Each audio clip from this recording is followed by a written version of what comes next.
Estelle Martin s'apprête à nous rejoindre. On commence avec un documentaire présenté au FIPA, le Festival international des programmes audiovisuels, qui démarre demain à Biarritz, en France.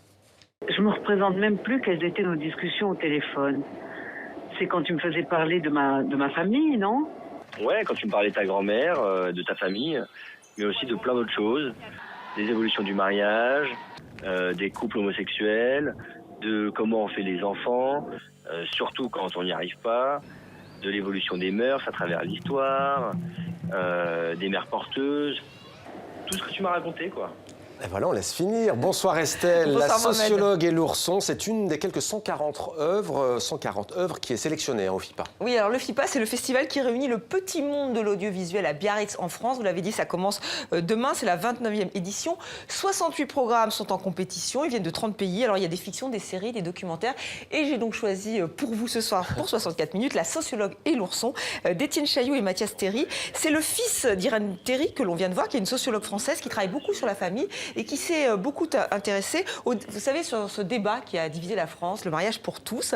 Et donc, les deux réalisateurs ont voulu retrouver ce côté intimiste, c'est-à-dire que ce sont des discussions entre le fils qui est là et la mère. Et pour avoir un peu de distance par rapport au sujet, ils ont donc choisi ce mode assez original d'avoir recours à des peluches. Et les peluches permettent donc d'avoir cette distance parce que le sujet a énormément divisé. Et c'est vrai que c'est une réflexion en tout cas intéressante sur la famille, sur l'évolution de la famille en France. Et la sociologue et l'ourson sort le 9 avril sur grand écran. Les peluches, ça dépassionne le débat, pourrait-on dire. Estelle, la question du genre qui fait aussi débat en France, une question qui agite le petit monde de Barbe-Neige et les 7 petits cochons du Bois dormant, c'est à voir au Théâtre du Rond-Point à Paris. Oui, alors tout est dans le titre, hein, vous l'aurez compris, la chorégraphe Laura Scozzi dynamite les contes de fées à la Walt Disney qu'elle trouve niais, je la cite. Elle leur redonne leur côté subversif. Alors les abeilles se font un rail de pollen, vous voyez, ça les met en joie.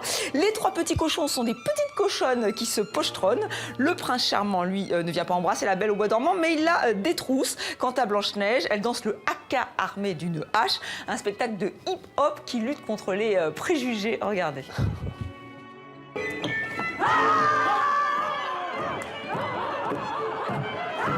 Si je prends n'importe qui dans la rue maintenant de contemporain, je l'affuble d'un costume de Cendrillon ou de Blanche-Neige ou de voilà, il devient une Blanche-Neige contemporaine en fait.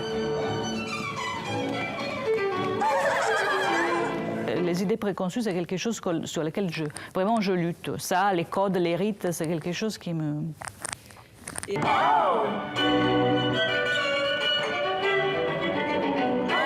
J'aime bien casser les images. C'est ça, c'est casser les clichés, casser les images. C'est-à-dire que du coup, on a l'image des petites cochonnes gentilles avec leur parapluie. Ils font une petite danse très jolie. Et puis soudainement, en fait, c'est pas du tout ce qu'on croit. Dans les contes, c'est très souvent rose et bleu. Comment ces deux arrivent à ne jamais communiquer ensemble. Enfin, la communication est quasiment impossible. Enfin, dans toute la pièce, la communication est impossible. Et il y a toujours entre les deux un dominant et un dominé, hein, comme dans la vie.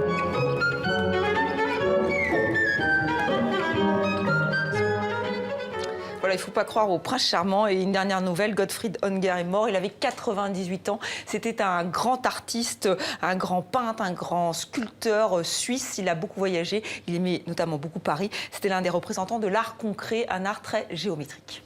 C'était demandé le programme. Merci Estelle pour cette chronique culture.